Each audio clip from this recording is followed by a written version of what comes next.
Kung aayain kayo sa date, sinong may chance na makapagpapayag sa inyo? May kotse or wala? Doesn't matter naman. Wala. Yung may kotse, syempre. Ayoko nang may kotse. Gusto ko mabait. Kahit wala, may kotse naman kami. Okay lang, kahit maghatid sundo. Ako kahit wala. Sanay naman ako mag-commute dati. Commuter. Mayaman o gwapo?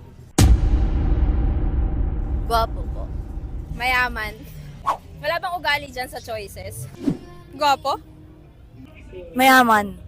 I think sa mayaman ako. Ako din, sa mayaman. Mayaman. Pwede both. Gwapo. Gwapo din. Pero maganda lahi. Advance na yan, no? Advance na. Meet halfway or sa venue na mismo? Kung gentleman talaga siya, susunduin niya ako. Susunduin, syempre. Mas may respeto